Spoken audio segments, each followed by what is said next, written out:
ঢাকা দক্ষিণ সিটি কর্পোরেশনের মেয়র হিসেবে শপথ গ্রহণ করতে না পেরে বিএনপি নেতা ইশরাক হোসেন টিভি চ্যানেল দখল করে প্রোপাগান্ডা ছড়াচ্ছেন বলে অভিযোগ করেছেন যুব ও ক্রীড়া এবং স্থানীয় সরকার পল্লী উন্নয়ন ও সমবায় মন্ত্রণালয়ের উপদেষ্টা আসিফ মাহমুদ সজীব ভূঁইয়া।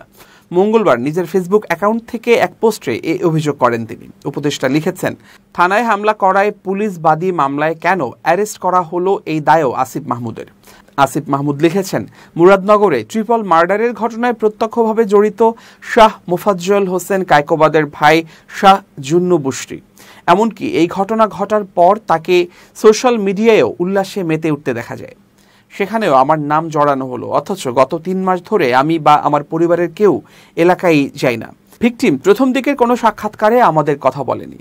কায়কোবাদ সাহেবের লোকেরা তাকে কনভিন্স করার 1 মাস পর এসব বলাচ্ছে। উপদেষ্টা লিখেছেন, কোর্টের মারপ্যাচে এবং সরকারি সিদ্ধান্তে মেয়াদ শেষ হবার পরও মেয়র হতে না পেরে ইশরাক ভাইও কায়কোবাদ সাহেবের সাথে জোট বেঁধে তার দখলকৃত টিভি দিয়ে এসব প্রোপাগান্ডা ছড়ানোতে নেমেছে। সেখানে জুলাই গণঅভ্যুত্থানে হত্যা মামলার এক আসামিকে নিয়ে এসে ভিকটিম হিসেবে উপস্থাপন করা হচ্ছে সেলুকাস। আসিফ মাহমুদ লিখেছেন, এই মাফিয়া সন্ত্রাসী এস্টাবলিশমেন্টের কাছে আমরা অসহায়। মুরাদনগরে আমি এমপি ইলেকশন করতে পারি এই এক অজানা ভয়ে বেপরোয়া হয়ে উঠেছে কায়কোবাদ পরিবার। দীর্ঘদিন ধরে নিপীড়িত এলাকার মানুষকে সন্ত্রাস চাঁদাবাজি থেকে মুক্তি দিতে চেয়েছি। এলাকা থেকে এমপি হবার কোনো খায়েশ নেই আমার। নিজের সক্ষমতার মধ্যে শুধু মানুষের জন্য কাজ করতে চেয়েছি। তাও করা সম্ভব হবে বলে মনে হচ্ছে না। মাফিয়াদের জয় জয়কারী চলুক, কিন্তু তা করতে গিয়ে একজন মধ্যবিত্ত পরিবারের সন্তান মহা ক্ষমতাশীলদের শত্রু বানিয়েছি।